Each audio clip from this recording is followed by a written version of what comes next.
কাশ্মীরে হামলা ঘিরে গত কয়েক দিনের সামরিক সংঘাতের পর পাকিস্তানের সঙ্গে ভারতের যুদ্ধবিরতি চুক্তিতে নেতৃত্ব দেওয়া নিয়ে প্রধানমন্ত্রী নরেন্দ্র মোদীকে কটাক্ষ করে সামাজিক যোগাযোগ মাধ্যমে বিভিন্ন ধরনের পোস্ট শেয়ার করে দেশটির বিরোধী দল কংগ্রেস। ১৯৭১ সালের বাংলাদেশের মহান মুক্তিযুদ্ধে ইন্দিরা গান্ধীর ভূমিকার সঙ্গে নরেন্দ্র মোদীর পার্থক্য বোঝাতে ইন্দিরা গান্ধীর ছবিও শেয়ার করে কংগ্রেস। দেশটির প্রধানমন্ত্রী মোদীকে কটাক্ষ করে এসব পোস্ট কংগ্রেস দিয়েছে বলে অভিযোগ করছেন বিজেপি নেতারা। কিন্তু কংগ্রেসের জ্যেষ্ঠ নেতা শশী থারুর দেশটির বার্তা সংস্থা এনআইকে দেওয়া এক সাক্ষাৎকারে বলেছেন, ১৯৭১ সালের পরিস্থিতি আর ২০২৫ সালের প্রেক্ষাপট এক নয়।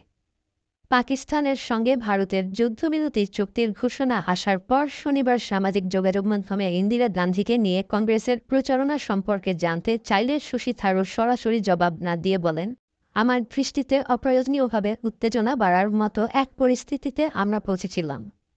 আমাদের জন্য শান্তি দরকার। সত্যি বলতে ১৯৭১ আর ২০২৫ সালের প্রেক্ষাপট এক নয়। এখানে পার্থক্য আছে। জাতীয় পার্টির চেয়ারম্যান জি.এম. কাদেরের ব্যাপারে অন্তর্বর্তীকালীন সরকারের সিদ্ধান্ত জানতে কি তা নিয়ে প্রশ্ন তুলেছেন জাতীয় নাগরিক পার্টির এনসিপি যুগ্ম মুখ্য সংগঠক আব্দুল হান্নান মাসুদ। বিকেল ৫টার পর নিজের ভেরিফাইড ফেসবুক প্রোফাইলে একটি পোস্ট করেন তিনি।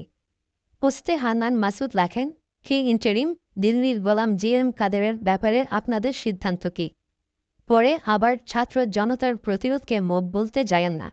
সন্ত্রাস দমন আইনের আওতায় নির্বাহীর আদেশে আওয়ামী লীগের রাজনৈতিক কার্যক্রম নিষিদ্ধের সিদ্ধান্ত গণতন্ত্রের জন্য ক্ষতিকর হতে পারে বলে মনে করছে বাংলাদেশের সমাজতান্ত্রিক দল বাসদ।